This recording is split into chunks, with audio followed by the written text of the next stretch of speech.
اسلامی تعلیمات میں زہد و تقوی کو بڑا مقام حاصل ہے۔ زہد یعنی انسان اپنی دنیا کی طرف بہت زیادہ توجہ نہ دے کر کے اپنے حقیقی زندگی آخرت کی طرف توجہ دے، دنیا سے اتنا لے جتنا اس کی آخرت کے لیے نفع بخش ہو، اور دنیا سے ایسی کوئی چیز حاصل نہ کرے جو اس کی آخرت کو نقصان پہنچانے والی ہو۔ ابن تیمیہ رحمہ اللہ نے فرمایا الزہد ہوا ترک ما لا ینفع، ترک ما لا ینفع، جو بھی چیز آپ کو نفع نہیں پہنچاتی، جو بھی چیز آپ کو دنیا و آخرت میں نفع نہیں پہنچاتی ہو، ان تمام چیزوں کو چھوڑ دینے کا نام زہد ہے، ان تمام چیزوں کو ترک کر دینے کا نام زہد ہے۔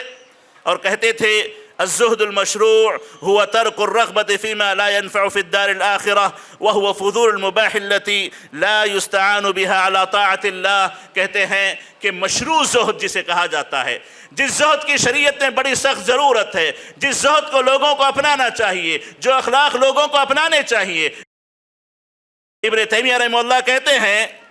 ترک الرغبت فیما لا ينفع فی الدار الاخرہ، کوئی بھی چیز جو آخرت میں آپ کو نفع بخش نہ ہو، جو آخرت میں آپ کو فائدہ نہ پہنچاتی ہو، ایسی تمام چیزوں کو چھوڑ دینا زہد کہلاتا ہے، ایسی تمام چیزوں کو ترک کر دینا زہد کہلاتا ہے۔ اور کہتے ہیں کہ مباح چیزیں، جائز چیزیں، کھانے پینے کی ہوں، رہن سہن کی ہوں، پہننے کی ہوں، سواری کی ہوں، یا باقی علوم جتنے بھی ہوں، وہ تمام کے تمام جو مباحات میں داخل ہوتے ہیں، وہ مباح چیزیں، وہ جائز چیزیں جس سے آخرت آپ کی نہ بنتی ہو، آخرت میں آپ کا فائدہ نہ ہوتا ہو، ان تمام چیزوں کو ترک کر دینا، ان تمام چیزوں کو چھوڑ دینا، یہ زہد ہے۔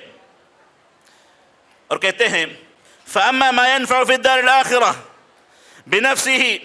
أَوْ يُعِينُ عَلَى مَا يَنْفَعُ فِي الدَّارِ الْآخِرَةِ فَالزُّهْدُ فِيهِ لَيْسَ مِنَ الدِّينِ۔ کہ دیکھیں اگر کوئی چیز آپ کو آپ کی آخرت بنانے میں فائدہ دینے والی ہے، اگر کوئی چیز آپ کو آخرت سدھارنے میں کوئی فائدہ دینے والی چیز ہے، تو اس کو چھوڑ دینا یہ زہد نہیں ہے۔ جو چیزیں آپ کی آخرت کو بناتی ہیں اس کو حاصل کرنے کی کوشش کریں،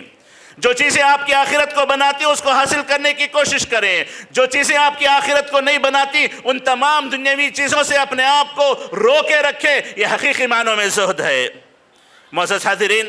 ابن قیم رحمہ اللہ کہتے ہیں وَمِنْ أَحْسَنِ مَا قِيلَ فِي الزُّهْدِ كلام الحسن أو غيره ليس الزهد في الدنيا بتحريم الحلال ولا إضاعة المال ولكن أن تكون بما في يد الله أوثق منك بما في يدك۔ کہتے ہیں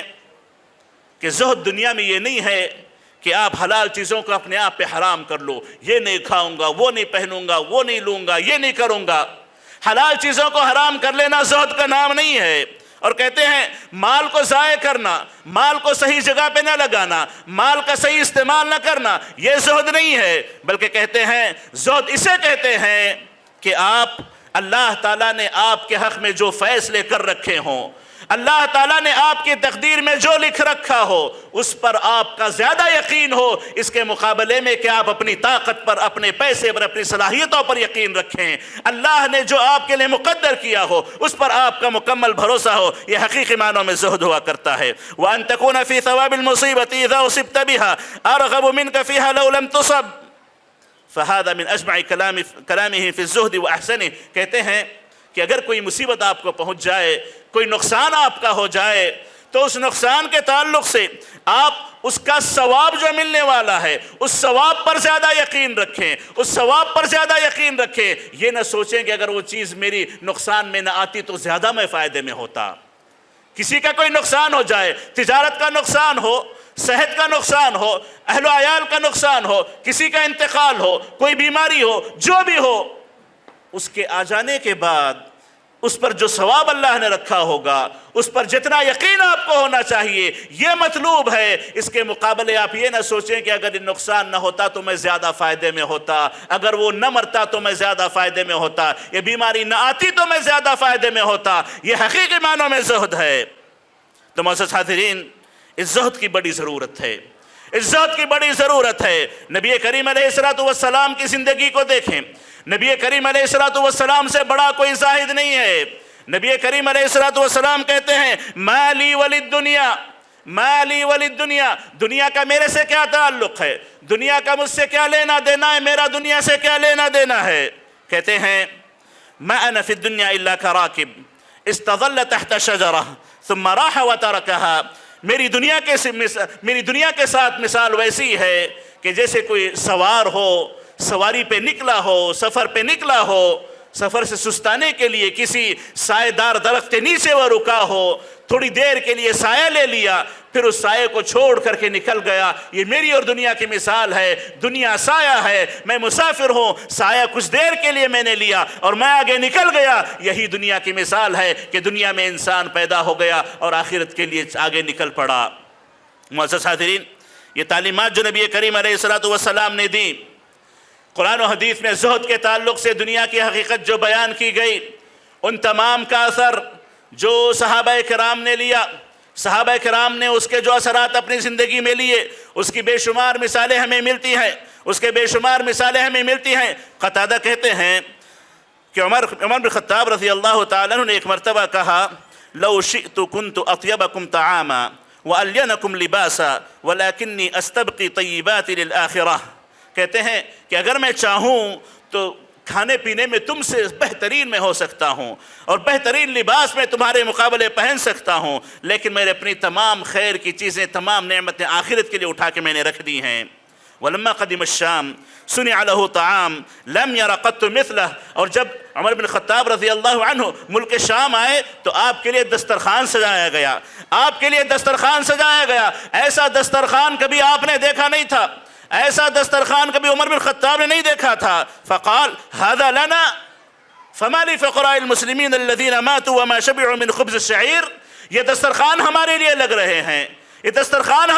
رہے ہیں، تو ان فقراء مسلمین کا کیا جو بھوکے مر گئے اور کبھی جو کی روٹی پیٹ بھر کے نہ کھا سکے، جو کی روٹی پیٹ بھر کے جن کو نہ مل سکی، ان کا کیا ہے؟ تو خالد بن ولید نے کہا لہم الجنہ، ان کے لیے اللہ نے جنت میں رکھا ہے، جنت ان کے لیے ہے۔ تو فغرورقت عین عمر بالدموع، تو کہتے ہیں کہ عمر بن خطاب کی آنکھیں ڈبڈبائیں، آنکھوں میں آنسو بھر گئے۔ عمر بن خطاب رضی اللہ عنہ نے کہا لئن كان حظنا من الدنيا هذا الحطام وذهبوا هم في حظهم بالجنة فلقد باينونا بونا بعيدا۔ کہنے لگے کہ اگر اس دنیا کی یہ گندگیاں، یہ بیکار چیزیں اگر ہمارا بدلہ ہیں، اگر یہ ہمارا بدلہ ہے، تو قسم اللہ کی وہ جو جنت چلے گئے انہوں نے ہم سے کافی دوری اختیار کر لی، کافی آگے وہ نکل گئے، کافی اونچے وہ اٹھ گئے۔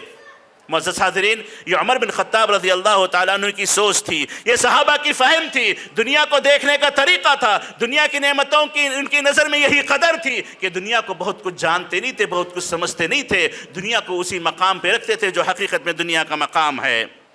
معزز حاضرین، ابن مسعود رضی اللہ تعالیٰ عنہ کہا کرتے تھے انتم اطول صلاۃ واکثر جہادا من اصحاب رسول اللہ صلی اللہ علیہ وسلم۔ تم صحابہ کے مقابلے، ابن مسعود اپنی زندگی میں جبکہ دنیا فتح ہو رہی تھی، بڑے بڑے ملک فتح ہو رہے تھے، ابن مسعود نے اپنے مخاطبین سے کہا کہ تم صحابہ کے مقابلے بڑی لمبی لمبی نمازیں پڑھتے ہو، صحابہ کے مقابلے بہت زیادہ جہاد کرنے والے ہو۔ وَهُمْ كَانُوا أَعْظَمَ أَجْرًا مِّنْكُمْ، لیکن وہ تم سے زیادہ اجر کے مستحق تھے، وہ تم سے زیادہ اجر کے مستحق تھے۔ قالوا لما یا ابا عبد الرحمن، لوگوں نے پوچھا کہ کیا وجہ ہے، کیا بات ہے، ہم نماز زیادہ پڑھیں، ہم جہاد زیادہ کریں، وہ اجر کے زیادہ مستحق ہوں؟ تو کہنے لگے انہم کانوا ازہد فی الدنیا وارغب فی الآخرہ، کیونکہ وہ دنیا میں زاہدانہ زندگی گزارتے تھے، ان کی دنیاوی زندگی آخرت کے لیے ہوا کرتی تھی، اس لیے اجر و ثواب کے زیادہ مستحق ہوا کرتے ہیں۔ معزز حاضرین، یہ صحابہ کرام، تابعین، تبع تابعین، جن لوگوں نے اپنی حقیقی زندگی میں ایسی مثالیں